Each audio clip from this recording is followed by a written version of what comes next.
That's me, Candy Clark, an irresponsible troublemaker. That's what my parents call me. In my opinion, I am quite resourceful and smart. You could call me a misunderstood genius. Well, judge for yourselves. One day, Mom and Dad asked me to look after my 5-year-old brother, but I was too lazy to do that. But I came up with an ingenious plan and caught Charlie on my hook.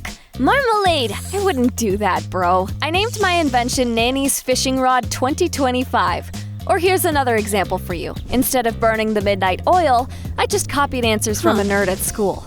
As you can see, I thought of everything. Is someone having a barbecue? The smell was coming from the yard of our neighbors Mr. and Mrs. Dickens and their 20-year-old daughter, Abby. When I was younger, Abby used to babysit me. Oh, that was my bad. My parents would be mad if they found out I failed to look after my brother. I grabbed Charlie and was about to go back home, but we ran into Abby before we could do that. Candy, Charlie, I didn't know you were here too. Oh, I was just saving your balloons for my brother. By the way, what's the occasion? I got engaged! Dwight proposed to me! Congratulations! Thank you. Stay, we were about to have cake. Only a psycho would say no to free cake. The party was going great until Dwight's parents, Mr. and Mrs. Pierce, arrived. It was clear that they made Abby nervous. Honey, don't eat anything here. Poor people are unhygienic. We could get food poisoning. My mom spent 3 hours making that snack. 3 hours? Did she get a day off for this? Remind me, what does your mother do? She's a maid, isn't she? You don't respect anyone. And you don't love my son and only want to marry him for his money. Tension filled the air. The sky quickly grew dark and rain suddenly poured down. Even nature is against your wedding. I felt sorry for Abby and stayed behind to help her clean up the leftovers. Charlie was running through puddles without a care in the world. He didn't want to leave without me. We both came home soaked through. The next morning, my brother woke up with a fever. Of course, our parents blamed me for everything. Candy, how could you be so irresponsible?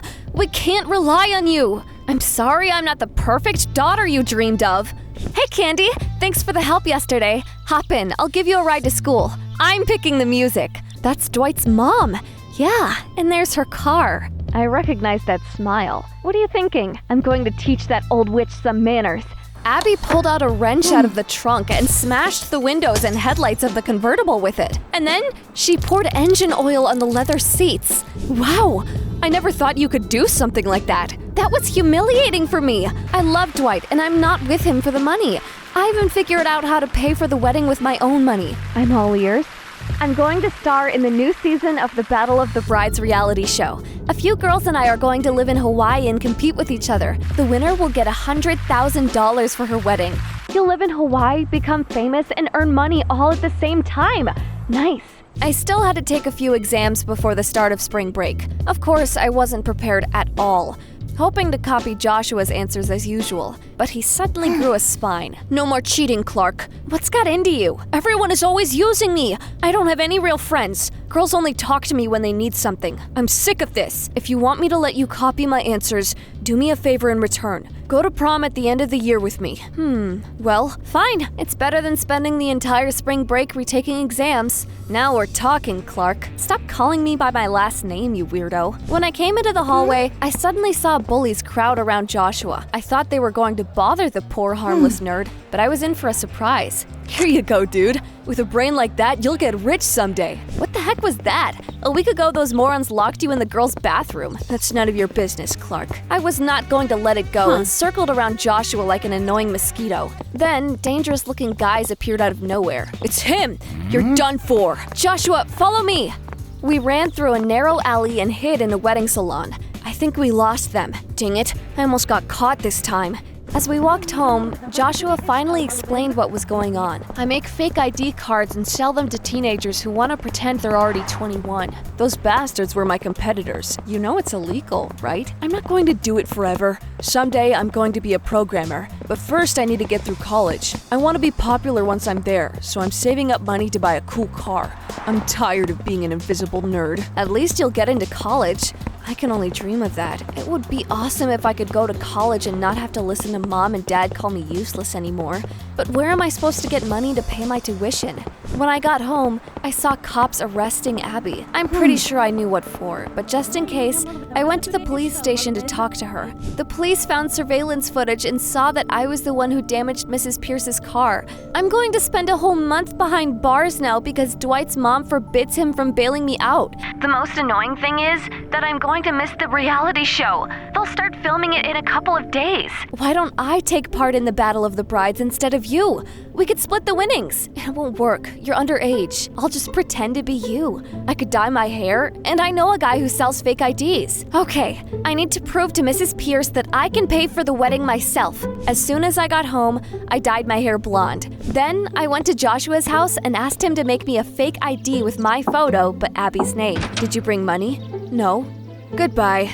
If you help me, the cops won't find out about your illegal business. The blackmail worked, and after a couple of hours, my classmate handed me a fake ID. I told my parents that I had won a trip to Hawaii in a school competition so that they wouldn't suspect anything. Do you take us for idiots? I'm telling you the truth. I even have a letter from the principal. Look. Well, you can guess who actually wrote that letter, right? Success was in the bag. Soon, I headed to Hawaii with the rest of the participants. We arrived at a house with an ocean view and were given identical tracksuits. Then, the show host handed each of us a contract. Read them carefully and sign them. I couldn't wait to go to the beach. So, I quickly signed my name and ran out of the house to go for a swim.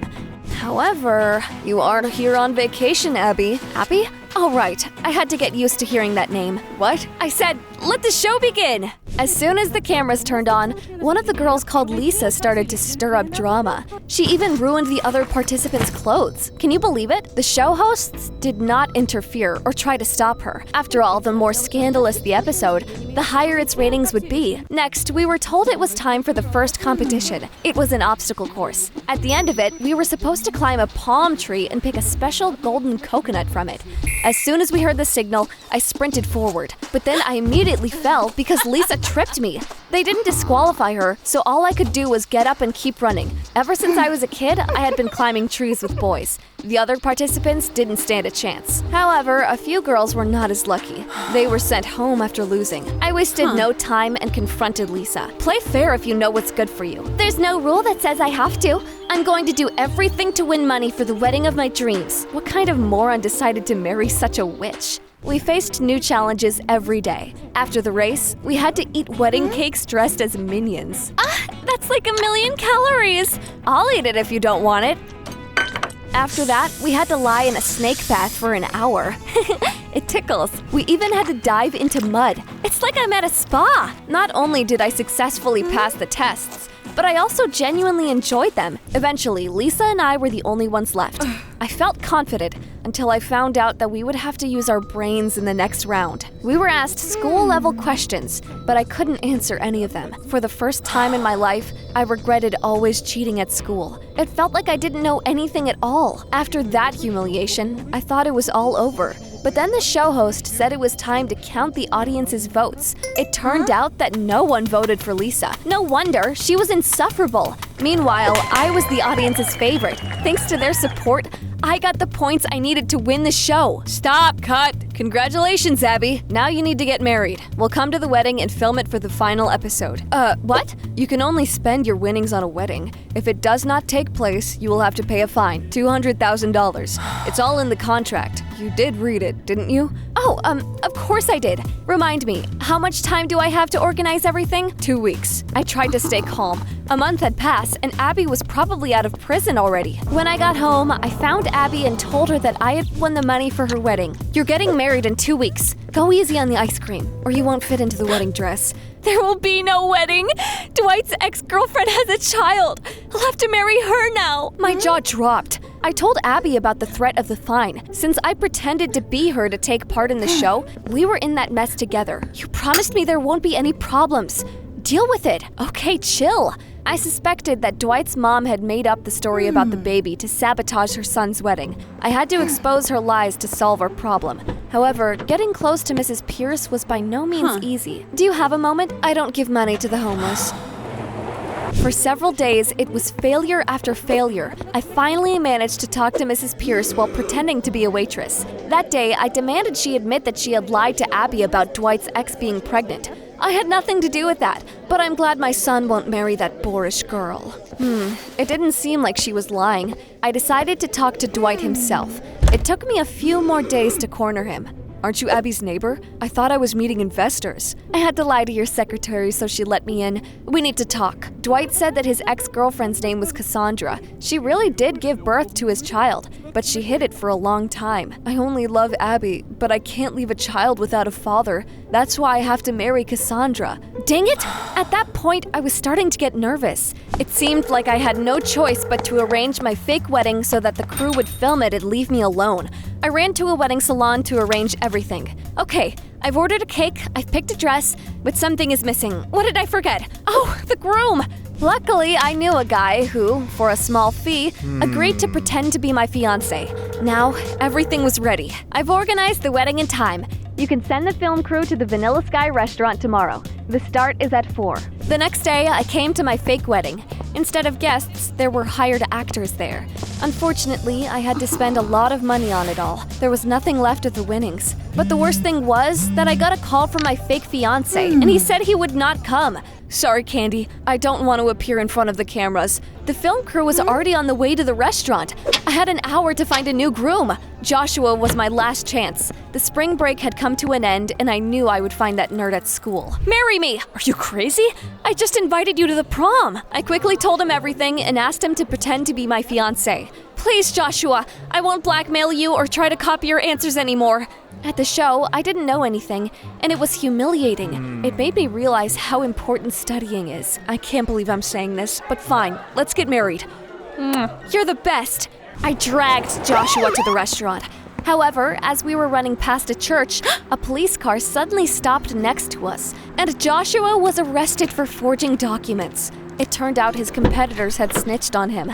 This is the end. Where am I going to get $200,000? What's wrong? My first fiancé ran away and the second one got arrested. What about you? I'm about to marry someone I don't love. We have a child, but I don't want to be Dwight's wife. So it was Cassandra. If she didn't love Dwight either, that changed everything. I called Abby and heard her phone ringing next to me. It turned out that she had come to the wedding as a guest. However, for her, it wasn't a happy day, and so she was wearing black clothes like she was at a funeral. I told her that neither Dwight nor Cassandra wanted to be together and convinced Abby to act. Well, I've always wanted to shout, "Stop the wedding!" Oh, I'm not dressed right for this. I have your dress right here. We swapped dresses, and then I called the film crew and asked them to come to the church. Stop the wedding! I am against this union. Huh? Abby, we've talked about this. I love you, but I must marry Cassandra. Actually, I was going to say no anyway. Just pay child support. It's enough. I want to get married for love. Cassandra ran away, Dwight and Abby got married, and Mrs. Pierce fainted. The wedding was a success. After the ceremony, all the guests went up to the Vanilla Sky restaurant. The celebration was in full swing when the show host came up to me. Our producers found out that you used a fake ID to star in our reality show. But the wedding was a doozy. Our ratings are going to skyrocket, so we're good. But don't get in trouble again. Yes, sir! Am I late? How did you get out of jail so fast? The cops were so impressed with my hacking skills, they offered me a deal. If I can help them, they aren't going to arrest me. So I'm going to write codes for them from now on. And stop forging documents, of course. So, are we getting married or not? We're not. That's been handled. But we can still dance. You're good at this. We don't owe each other anything anymore. But I'd still love to go to prom with you. Like I'd let you go, Clark. Joshua walked me home and almost kissed me. But then, Candy Clark, why are our relatives calling us and saying that you starred in some show to get married? Explain yourself. Oops. I'm going to get into less trouble and think more about my future. But before I turn over a new leaf, I'll have to have a serious talk with my parents.